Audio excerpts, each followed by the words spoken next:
Welcome to the England Rugby Pod.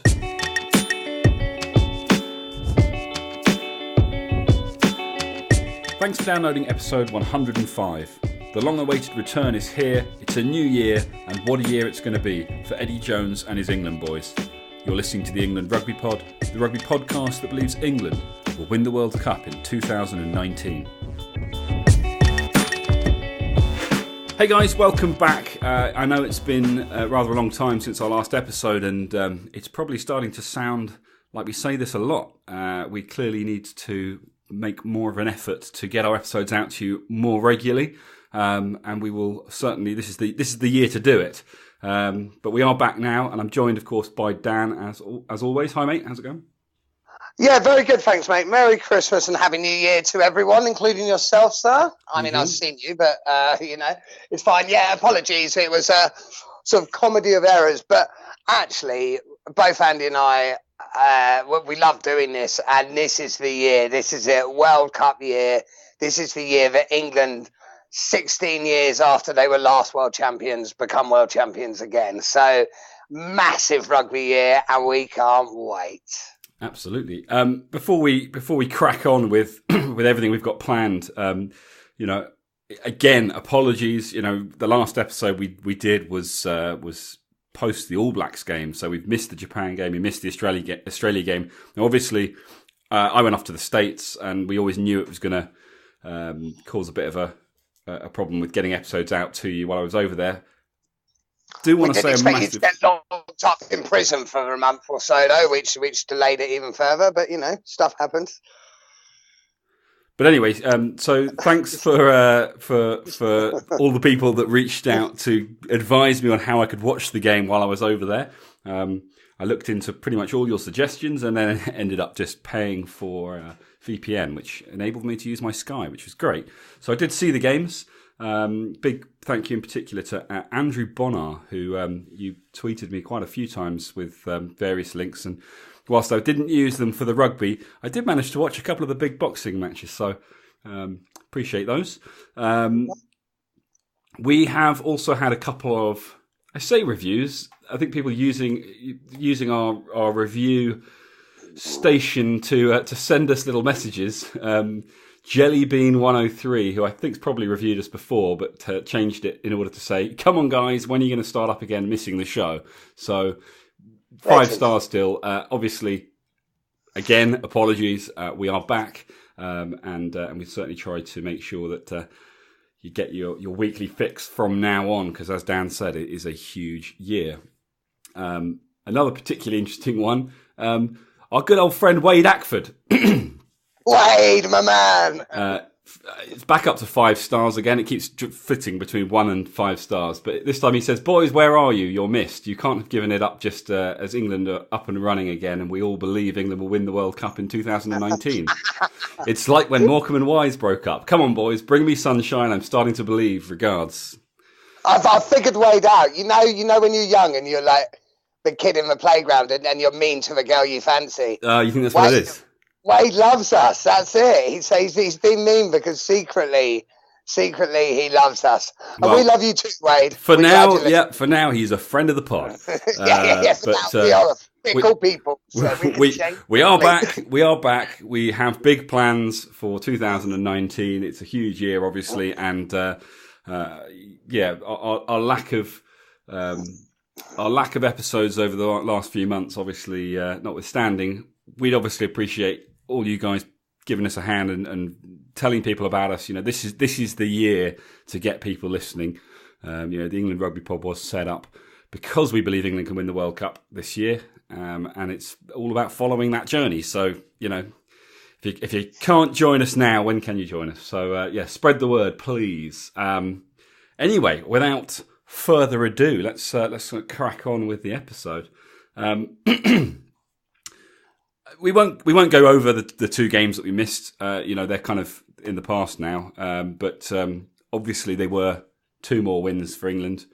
We talked, Wade, prime example. We talked in prior to the autumn series about the fact that everyone was saying England had no chance and they were useless and what was going on and it was a disaster and Eddie Jones should go and we'd always sort of said, well, let's wait until the autumn, because we need to wait and see how they get on in the autumn before we can start judging the kind of the long-term performance. And we discussed, what would a good autumn series look like. And the general consensus was that two. I think what was it that was said? I mean, we always said it was more about performances than anything else. But a lot of people saying that even 1 or 2 wins from 4 would potentially be acceptable. I think it needed to be a minimum of 2, because Japan realistically should have won, and then you want to look at beating one of the big 3. As it happened, we were 3 out of 4, and very close to 4 out of 4. Yes, one might argue robbed against the All Blacks. Might argue robbed. Might argue we were the thieves against South Africa. But either way, yeah, this is true as well. Well, this is something else. Rather than trying to go through these games, because as I say, we've left it too long now. They've been debated. But the one thing that came out of that series that particularly if you were a non-England fan, except in defence of him, was obviously Owen Farrell and his arms. Lots of memes on Twitter of Owen Farrell with T-Rex arms. Yeah, I think that this is not about us trying to defend what he did or justify what he did. I think that on that front, it's irrelevant now. But I want to talk about how do you feel, Dan, about having someone who is, essentially being tipped as the new leader of England. We'll wait to see what happens with Dylan Hartley, and because I'm still not a massive fan of the co-captaincy thing, but having someone leading the team who is, the bottom line is he's prepared to take that big a risk. Because like we said, both of the tackles, they could have gone either way. Yeah, it's a tough one. It's actually something I've thought about a few times, and I am half stealing your point here. Well, not half stealing. I'm 100% stealing your point here. But from when you and I were speaking amongst ourselves. But it is like having a captain on the edge. And as you said, Richie McCaw, great captain, probably the finest person to have ever been on a rugby field after Johnny Wilkinson. Or Jono. Or Jono, or any of the 2003 vintage. But he did play on the edge. And so does Dylan Hartley. And we've been a fan of Dylan Hartley as a captain. So my take on it is, I don't think Owen Farrell, I think in those instances, and this is just my opinion, Owen Farrell's not thinking, I'm going to just shoulder upend this guy. Owen Farrell's thinking, how do I stop this guy? Like right by a try line, how do I stop him? The South African's running at me. How do I stop him? I don't want to let this person through. Mm-hmm. Now, I also think, actually, at the moment, we can't criticise Owen Farrell for anything because he hasn't been penalised for it. No, whether he should or should have, it is half irrelevant. The second he starts getting penalised, yes, we need to look at that, because if that's a World Cup final and he gets sent off, yellow carded or God forbid sent off, then that's a massive issue. But my personal opinion is I like a physical Owen Farrell, and my personal opinion is there's been so much about it that actually Owen Farrell probably is aware that there's going to be a slightly more spotlight on him, and he's probably going to be more cautious of it anyway. So I think it might have worked out for the best. But that's sort of digressing slightly, because you're saying about the captain side. I do think there are parts, for me personally, as a captain, I would like to see him rein in a little bit. I still think, on the whole... Sorry. No, I was going to say, but this for me is the issue, because I agree with you. I like this Owen Farrell. I like this aggressive Owen Farrell. And as you say, he hasn't done anything wrong as far as the law is concerned. That's the rugby laws, obviously, not the law. But... Well, I'm pretty sure he hasn't done anything wrong on the law either, in his defence. We need him doing what he's doing. My question is just, do you want your captain doing that? This is someone that you want to not just influence the players around him, but to kind of ultimately, we want him to influence the referees. You want your captains to have that kind of respect from the referees, that they can talk to the referees, and the best captains always have been able to influence them to a degree. Yeah, well, where I'd counter that is more importantly, I think, is you want your captain to have a respect of the players. Now, let's not forget, Jono was a hard bastard, and if he needed to get involved, he would be the first involved if it got, if it got a bit rough, because he led from the front. Now, I actually think there's something to say about having a captain and Owen Farrell, as long as it's not becoming detrimental to results and team performance. I think there's something to say about having a captain who is going to put it all out there. I think there's something. Is that not quite easy to say? Is that not quite easy to say though? Because taking the two incidents from the autumn series that Owen Farrell was involved in, and as you say, in both cases, he wasn't penalised, but there was an argument in both cases to say he should have been. So it could easily have gone the other way. So it's easy to say, let's worry about it if it goes the other way. But most people would agree that they were 50-50 calls. The first one to me was 60-40. It should have been called. The second one was 95-5. The second one, 100% was a penalty. There's no two. We cannot hide behind the second one against Australia. That was 100% a penalty and probably a penalty try. I still think we dicked them. We did. It didn't. That one didn't affect the game. People would argue that it might have changed the momentum. No.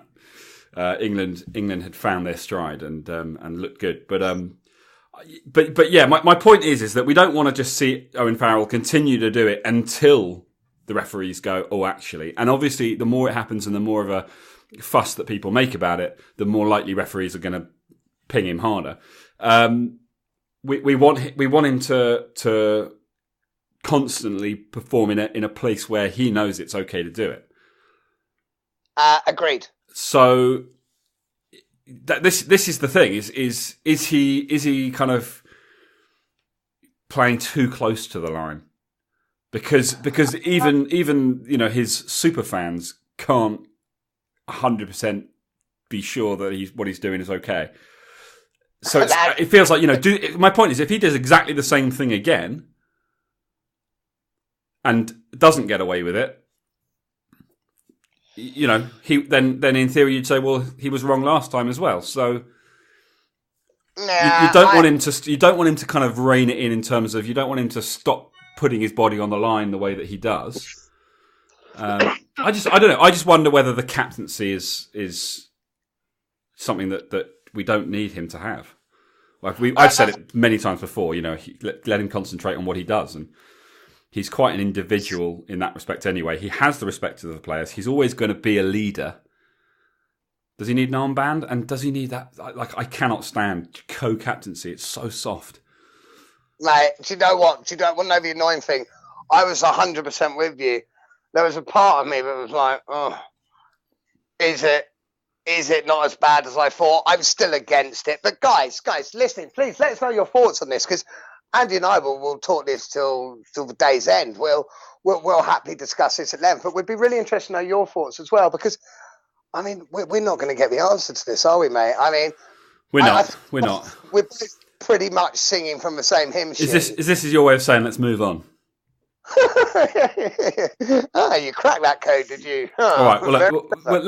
Let's move on then. Let's move on to. I want to talk very quickly about Ireland, and two things. One, Aaron Hayashi on Twitter tweeted us asking what we think about the England against Ireland game, or the Ireland against England game that will be coming up in the Six Nations. I mean, this has got to be England's biggest game. Yeah, it is England's certainly biggest game before the World Cup, and biggest. We talked a lot for a long time about the All Blacks being the big game, but as Ireland showed, that currently they're better than the All Blacks. Yeah, this is huge. It's at Twickenham. Oh, it's at Twickenham, is it? Yeah, it's at Twickenham this year, but they beat us at Twickenham a couple of years ago. Yeah. And it's a huge game. So what's he asking? What is he asking? What do we think? He's just asking what we think, because I guess the other part of my question I'm going to ask you is, are they currently favourites for the World Cup? Obviously, we know England are going to win, but in terms of the bookies. So bookies wise, I still think New Zealand are slight favourites. Ireland have narrowed those odds considerably, I think. Ireland are still favourites bookies wise ahead of England. What do we think? At Twickenham, I think it's a huge test. I can't call it. To beat Ireland would be a hell of an achievement. Oh, mate, I'll call it now. England are unbeaten until after the World Cup now. Oh, nice. Yeah. Mate, that's huge. I'm on board. I'm with you. Yeah. This is the year to believe, people. Yeah, it is the year to believe. It is 100% the year to believe. I think England will edge out Ireland at Twickenham in a close encounter, in an incredibly close encounter. Yeah. And I think that'll give us huge momentum going into the World Cup. Because look, you say that you still got the All Blacks just tipping them, but obviously Ireland beat them. England very narrowly lost to them, and for a decision from the ref could have gone the other way. And that's an England side that was supposedly under form. I think the All Blacks have shown signs that they're human, and more than signs that they're human. I think they've been brought right down, not below the top flight, but in line with. So I don't think that they're sitting pretty at the top. With everyone thinking, how do you beat the All Blacks? They're the ones anymore. I think I think this autumn series alone has just thrown them in the mix with the other top teams, which is made for what's going to be a very interesting 2019, and obviously an awesome World Cup. Yeah, everyone says it, and I completely believe it. I think this is the most interesting World Cup ever going into it with regards to who can win it, because genuinely there are probably 5 or 6 teams that can win this World Cup, and without it being complete fluke. You got to look at South Africa, the year they had. You've got to, in fairness, and this really pains me to say, you've got to look at Wales. Wales are playing very well. They had a great autumn, 4 from 4, and they're slowly. Who did they play? So they didn't Scotland. have the. They played Scotland. They beat Australia as well. Yeah. And did they beat South Africa? I think I can't remember exactly. I don't follow Wales huge amount, but I think they might have beaten South Africa as well. Interesting. I mean, Australia there's something wrong there, isn't there? They made that up. Yeah. Australia to me are player-wise, they're still capable of beating it in a day, but I can't. My thing with them winning a World Cup is I just don't think they can be consistently strong enough. Do they need a change at the top? Is Checker the wrong man? Yeah, I believe so, but I believe it's too late to do that now. Yeah, well, although, what have you got to lose? They're kind of going into 2019 I don't know, they're at the lowest they've ever been in the world rankings. They've got barely any wins from their last 10 games. I almost feel like, ordinarily you'd say it's too late, but in some ways it's almost like chuck someone else in there and see if you can get a little bit like England in 2007. Just sort of let the team try and pull themselves together. And if it's under somebody new, even someone temporary, I don't know, they won't do it, but I feel like that they need to change something, because what have they got to lose? Anyway, it's good for us if they continue to struggle to get anywhere. As long as they don't do come up against England and decide that'll be the one game where they decide to turn things around. Well, that's the thing, and actually that's something England need to bear in mind. A lot of people hate the thought of being knocked out of the World Cup by England, so there's going to be a lot of people throwing their all into that game, especially when it comes to knockout stages. But we're still going to win it. So exactly, good. So, but with regards to England Ireland, what do you think? I think England will just nick it at Twickenham. Well, I've already said England are unbeaten until after the World Cup, so you've answered the question. Good. I've answered your question. So anyway, I believe you've got some questions for me. This is going to be a test of my knowledge, and it's going to probably shine a light on my total lack of it. I do. So here's the thing. I was doing just before we sort of said we'd record the pod today. I was just doing a bit of a review of 2018, a few stats. And I thought, do you know what? I'm a fun guy. I got the inspiration from an ex who was known as... Sorry, carry on, mate. Well, I'm telling you, she was known as the Fun Bus because she was fun and everyone got a ride. But I never really understood why all the boys called her that. But I'm sure that's a mystery that will die with her. But I thought, rather than just go through stats, I'll make it a little quiz for you. So we can still get the stats across, but in quiz form. So, guys, if you're listening, please play along. So, I've got 12 questions, mate. We'll see how we go. If it's getting tiresome, please do let me know. But I think it will be good. Mate, I think it's probably starting to get a little tiresome. You're getting tiresome. But Get on with it. Let's go. So, 2018, 12 matches, 6 wins, as we all know. So, first question for you, Andy.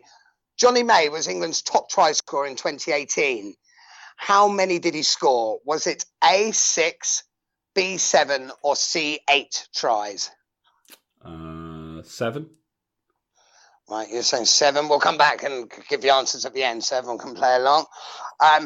Eddie Jones, in his time, question number 2, sorry. Eddie Jones, in his time as England coach, has given 31 players their England debut. How many England players did he give a debut in 2018? A5, B7, or C9?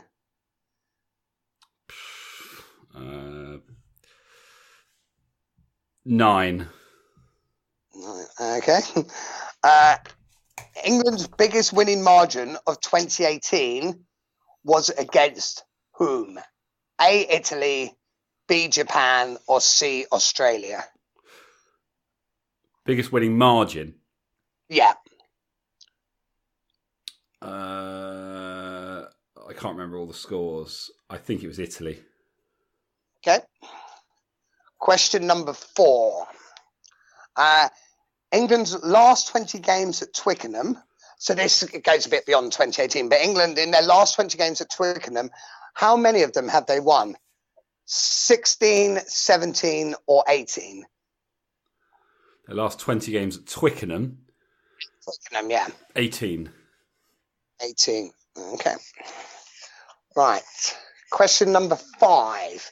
And then this one's huge, just lucky guess, basically. But Owen Farrell was England's top point scorer in 2018. How many points did he score for England? Was it 103, 113, or 123? I mean, 123.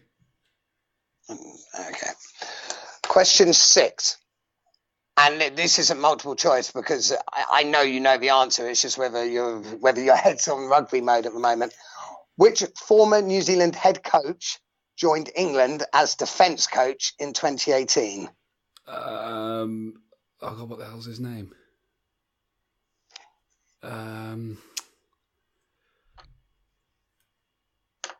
What's his name? We were literally talking about him in our last episode. That's the point of the quiz, mate. John Mitchell. Yeah. Well, we know that's correct. So. Question 7. Who from England hit more rucks, which was 149, than any other Tier 1 player during November? Maritoje. Maritoje was one of the options, and I will circle that as your answer. Question 8. Joe Cokanasiga was the first England player to score tries in his first 2 matches. Since whom? A, Luther Burrell, B, Mark Cueto, or C, Chris Ashton? Luther Burrell. Okay. Question 9. How many days, and again, this is a sort of guess one, how many days between Chris Ashton's cap versus South Africa in 2018 and his last England outing? 1,396, 1,596, or 1,696? Oh, split the difference. 1,596 was the middle one? Yeah, that's the one. And question 10. England's test win versus South Africa in June 2018 was their first win in South Africa since when? Was it A, 10 2000, years, wasn't it? B, 2007, or C, 2012? Tested in South Africa. So they're winning South Africa in June. Was their first time they won on South African soil since when? Not the first time they beat South Africa, but was it 2000, 2007, or 2012? 2000, 2007, 2012. 2000, I guess. Okay. Question 11. Dylan Hartley broke which record versus Australia in November? Was it most successful line-out throws by an England player, record international appearances at Twickenham, or most club and international appearances at Twickenham? Oh. I'm going with Twickenham. International. Okay. Final question.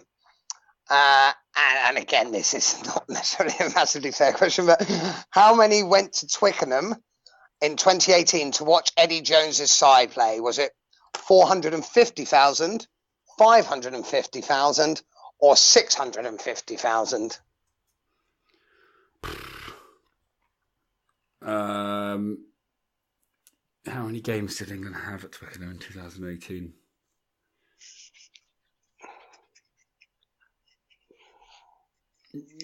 Oh God, I don't know. It's going to be what, 80-odd thousand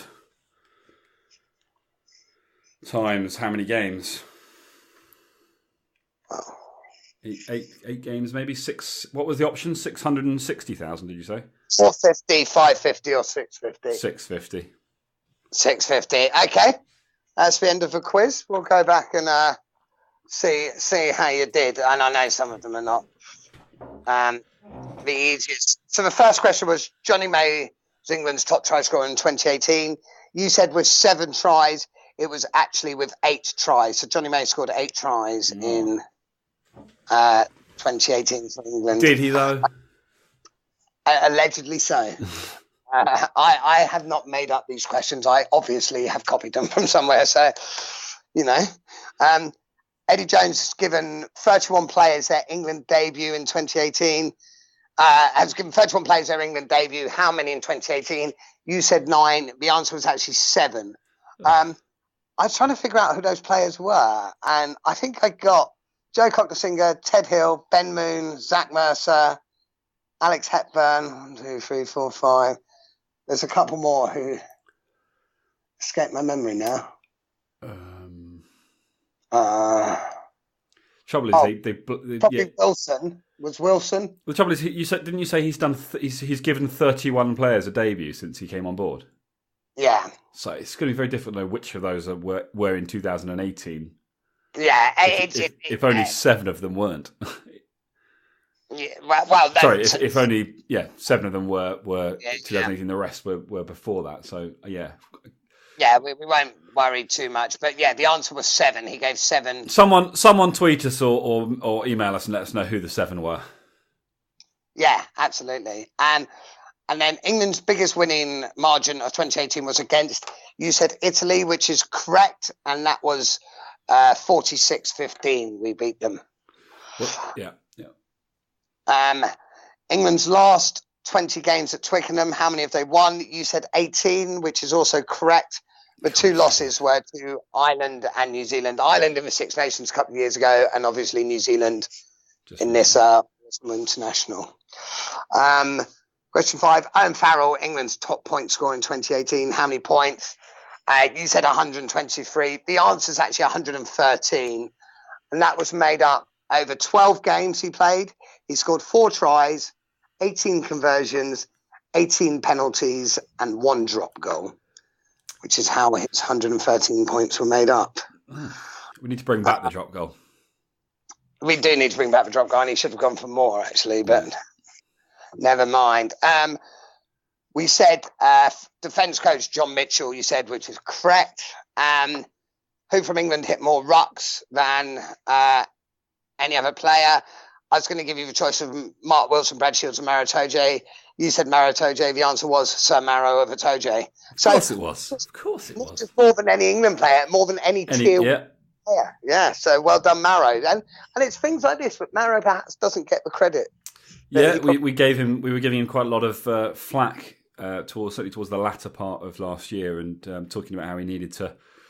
I don't know. We kept on talking about how he seemed like he wasn't that bothered, but maybe his role. When he first came on board, it was maybe a bit more flashy and it was a bit more kind of be seen to be doing stuff. Whereas now it's more about getting the job done that perhaps we don't see, and that's a really useful stat to kind of highlight that fact, I think. Yeah, exactly. More of a workhorse, and actually, if he's working like that, and the way Joe Launchbury played last weekend, bloody hell, if those two are on fire. That is the best second row in the world. I don't care what anyone says. That's now a fact. Question 8. Joe Cocknesinger was first England player to score tries in his first 2 matches since whom? Luther Burrell, Mark Waito or Chris Ashton. You said Luther Burrell and you were correct. Of course I was. Well done, sir. Question 9. How many days between Chris Ashton's cap versus South Africa and his previous one? We said 13.96, 15.96, 16.96. You said 15.96, which is correct, which is approximately 4.5 years. That's a long time, but good for him. Question 10. England's test win in South Africa in June was the first win in South Africa since when? 2000, 2007, 2012. You said 2000, and you were correct. It was since 2000. I believe, and this is memory, and correct me if I'm wrong, I believe it was a Tim Stimpson penalty from miles out that won us that match. Or maybe for some reason I thought it was 10 years, but that wasn't one of the options, so that's why I went with. I think it had been 10 years previously since we'd beaten like South Africa or something, and that was maybe a few years back. But it was. But since 2000 was in South Africa, I remember sitting in a bar in Thailand watching that. Weirdly enough, Dylan Hartley broke question 11. Dylan Hartley broke which record versus Australia in November? Most successful line-out throws, record international appearances at Twickenham, or most club and international appearances. You said record international appearances at Twickenham, and that's correct. So Dylan Hartley, well done. Dylan Hartley is now England's most capped international at Twickenham. Yeah. Because what's he on? 80 odd? No, he's in the 90s now. He's in the nervous 90s. And most capped is still JL. Yeah, with what, 110 or 115 or something. No. Jason Leonard's I think some more than that. We'll need to double check. But yeah, no. I think a while back we talked about if Dylan Hartley stayed as captain of England through the World Cup, would he have a shot at breaking the record? Do you know? Yes, I do remember this chat. Sorry, keep chatting. I'm actually just Googling now how many. 114 caps Jason Leonard had. 114. So so how many has Dylan Hartley got right now? I think he's on 96, but I don't know. Can you not look it up the same way as you? Well, I guess what you can use Google twice in a day. Yeah, mate, it's amazing. Sure. I'm still trying to use Ask Jeeves, but I can't find it anywhere. Dylan Hartley caps.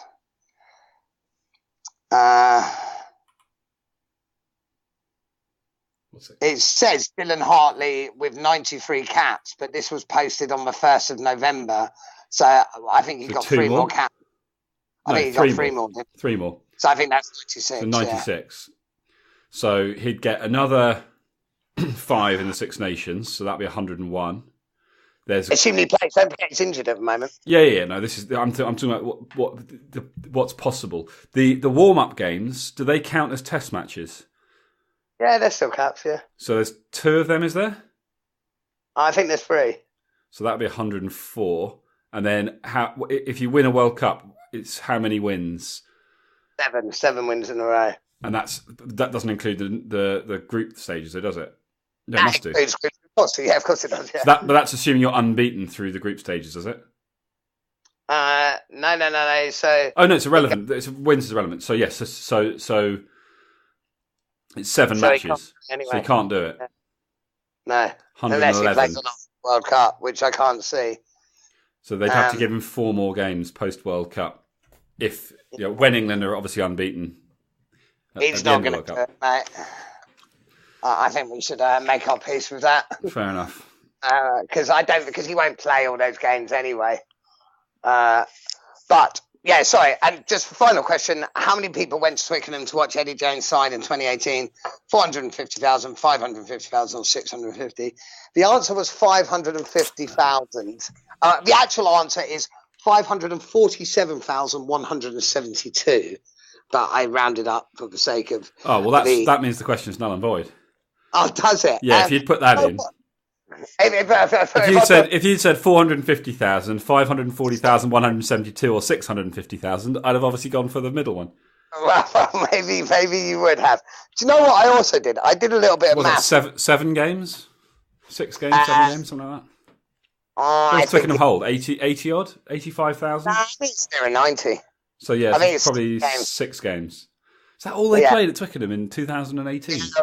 I think so, yeah, because you had for 4, because obviously you're not including, well, I don't know if that includes the Barbarians match, but that was the answer. But do you know what? I did a bit of maths with this, and I looked at it, and I was saying, so assuming at an average of 70 quid a ticket, at an average, that's over 38.3 mil in gate receipts. If you're saying an average of 80 quid a ticket, which is probably nearer by the time I know you get cheaper, but by the time you pay the hospitality, that's 43.7 mil for the RFU. And that doesn't include any of the beers, any of that stuff going on. So it's big dollars. It is big dollars there. But how did I do? How did you do? I think you did all right, actually, mate. Let me count up your things. God, marking. I should have been a teacher, man. No, you wouldn't have been allowed to. I think you're not allowed to be around kids, are you? You're so yes, I am now. 1, 2, 3, 4, 5, 6, 7, 8. They're taking you off that register. Just to clarify, I was never on a register. I've always been allowed around kids. And can we not spread these rumours? God, changed since you've done some hard time. You got 8 out of 12, which actually, bearing in mind some of the questions were, I'll take it. Multiple choice of numbers is pretty good return. I'll take it. That's what, 66%? Sure. Yeah. It needed to be somewhere around there. We can't really be justifying having a rugby podcast and getting less than that, can we? Nah, not really. But like I say, the point of it was to highlight some stats, and some of them are quite hard when you've got how many people went to Twickenham, Well, exactly. So we'll call that a correct answer. And well, you did get some of those lucky guesses right. So let's not call it too many of a guess answer. Who hit the most rucks? No, that was good. That was good skill because you said Maritojo, but which one of them did you get right? Yeah, how many days since Chris Ashton? Yeah, that was obvious. Oh, was it? Sorry, I didn't realise. Right. What? Anyway, well, let's move on. Guys, let us know how you did. If anyone got them all right.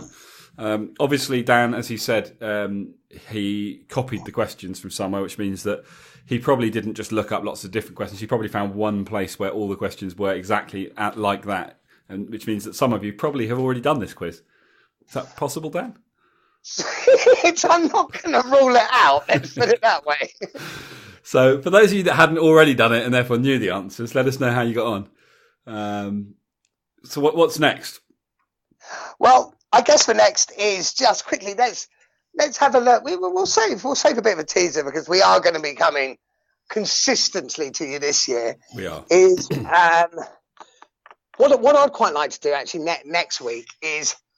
Let's maybe have a look at current form. We won't necessarily do that now, but let's have a look at current form. Who do we think are the players who are really starting to put their hands up? But what's next? I guess if we look ahead of the year, what do we want? Actually, not look ahead of the year. Look ahead at Six Nations. What's a good return for us? Do we have to win this Six Nations? or can we finish second? Can we finish third? Does it matter? Because we're going to be unbeaten, like I said. So we're obviously going to win it. We're going to get a Grand Slam. We're going to get a Grand Slam, but assuming we didn't, what would be acceptable? I mean, hard to say because we are going to, but yeah. Well, it's a question for next week. It is a question for next week. You're probably right. I also think we should talk about, let's take a look at the kind of the England side from the autumn and the England side that we would pick now, because there's obviously some big names and one in particularly large name in the form of Billy Vunipola is back. Scored a try. I'm guessing his brother is back, or it will be soon. Macca's back as well, yeah. We can look. Let's find out what's going on with Anthony Watson and a few others who, because I mean, I believe Anthony Watson is due back imminently, as is JJ. Yeah, but do you?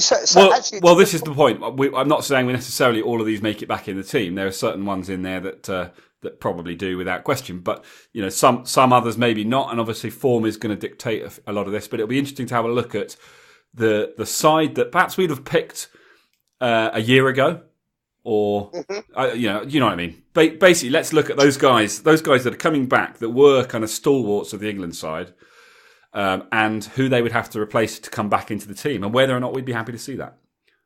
So, with Billy, it's a foregone conclusion. Billy's in that. But if he's back and he's fit, he's in that starting lineup, right? Yeah, I was meaning next week. Let's do this. Oh, they say, all right. Sorry. Billy's coming up, do you? Billy's in. Billy's our first choice, number 8. But I think what the autumn has shown us is that we have some really strong. We have a very strong replacement, and options, and perhaps where not that long ago we were talking about concerns about strength and depth in the back row, which ironically not that long before that we did have. Pre-autumn we were saying we didn't have it, and now we're probably saying actually we do have it again. So it's been an interesting autumn. And I think Eddie Jones. I think the bottom line is Eddie Jones has probably taken a lot away from the autumn series that's going to be extremely valuable this year and leading into the World Cup. Yeah, I think so. I think the likes of Mark Wilson have made things interesting. You're still, I don't think, on this side, but I think Henry Slade, to me, is our starting 13 at the moment. Really? I think he's looking good, man. I think Henry Slade is. But are you talking about he's looking good for Saracens? For Exeter, or are you saying he's looking England, good based on the way you saw him playing for England?